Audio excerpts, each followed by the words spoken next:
Today I want to speak about accurate Bibles. Now, some books are pretty accurate. I was amazed with a novel, 1984. It was written when I was about 6 years old. It was supposed to depict what would be going on when I was about, 41 or so. And actually, many of the things are coming to pass right now. There's a radical leftist group. They're actually communists, most of them. Antifa. They are violent. They are out on the street beating up everybody. And anyone who doesn't agree with them is an enemy. Now, in the novel, which basically 1984 is about Stalin, it's a satire directed against Russia. But Big Brother is watching you, and history has been thrown out. So that would mean getting rid of statues. That would mean some kind of historical records being destroyed and propaganda replacing information. So we have fake news on all the networks.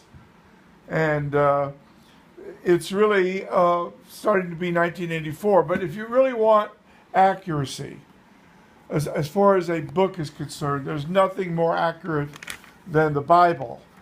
And some people say, yeah, well, the Orthodox Jewish Bible, it's got this nay and all of these words like, well, first of all, this wasn't written for American millennials or for freshman English composition college teachers.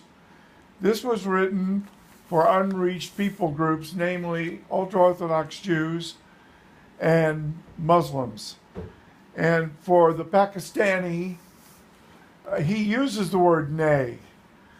And the present tense used to describe past action is a way of heightening and making more vivid the narrative. And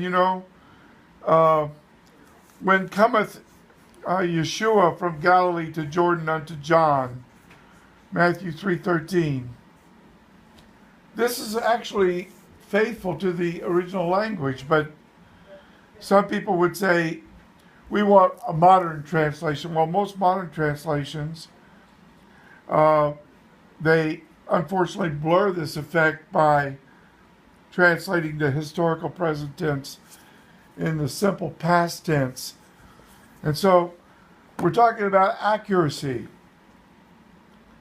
And when you get to Yaakov, there's this word hafak. The Lord turns the water into dry ground. He turns the persecutor Saul into Paul.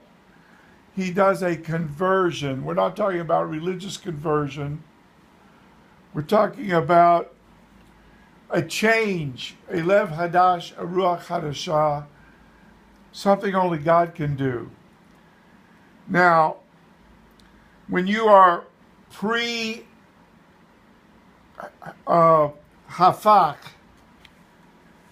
is it necessary to have mitzvot plus emunah? No, not for salvation. We're saved by grace through faith, faith alone, faith apart from works. Now, the word for works is ma'asim. Sometimes if you go into a mitzvah, a tank, and the Hasidic Jews want you to lay tefillin, and they say that if you come back to Judaism and really convert back to your faith, if you do a mitzvah, you gain merit, and through the mitzvahs you will bring Moshiach. This is not what Yaakov is talking about. He's saying that after your hafak, there ought to be some ma'asim, because emunah without ma'asim is dead. In other words, we don't want just a intellectual or a verbal faith that's not real, but we want a faith that actually is real. And not only is Moshiach confessed before men, but the faith is alive. It does something. It's active in love, as Rav Shaul said in Galatians.